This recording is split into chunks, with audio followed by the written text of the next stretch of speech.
దైవ ప్రత్యక్షతలో అబ్రహాముగా క్రమపరచబడ్డాడు. ఈ శారాగా క్రమపరచబడింది. యాకోబు ఇశ్రాయేలుగా క్రమపరచబడ్డాడు. క్రీస్తు యొక్క ప్రత్యక్షతలో శిష్యుల యొక్క లోటు సమృద్ధిగా మారిపోయింది. క్రీస్తు యొక్క ప్రత్యక్షతలో మరి యొక్క దుఃఖము సంతోషముగా మారిపోయింది. ఈ ప్రత్యక్షత ఎందుకొరకాయంటే అందరి ప్రయోజనము కొరకు. ఈ ప్రత్యక్షత ఎందుకొరకాయంటే నా ప్రయోజనము కొరకు.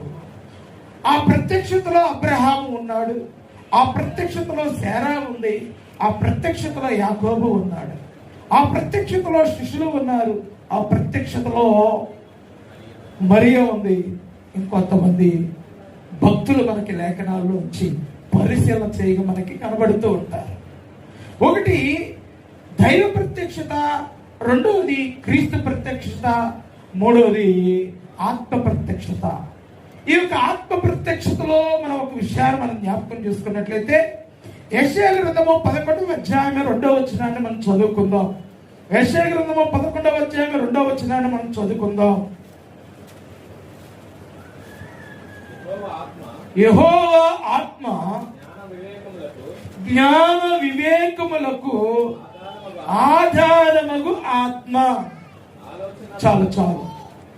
ఈ యొక్క ఆత్మ అంట, యెహోవా ఆత్మ అంట జ్ఞాన వివేకములకు ఆధారమగు ఆత్మ. ఈ యొక్క ప్రత్యక్షతలో అనగా ఈ యొక్క ఆత్మ ప్రత్యక్షతలో పోగొట్టుకున్నవన్నీ సంపాదించుకోవచ్చు.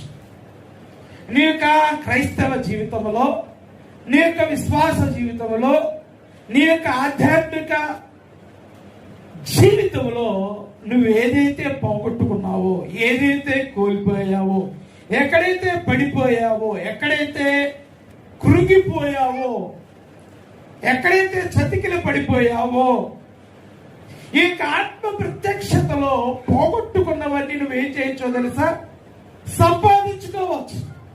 ఒకప్పుడు నువ్వు ప్రార్థనా పరుడివి, ప్రార్థనలో పడిపోయావు. ఈ యొక్క ఆత్మ ప్రత్యక్షతలో మళ్ళా పోగొట్టుకున్న ప్రార్థనను మళ్ళీ చేయొచ్చు, తిరిగి పొందుకోవచ్చు.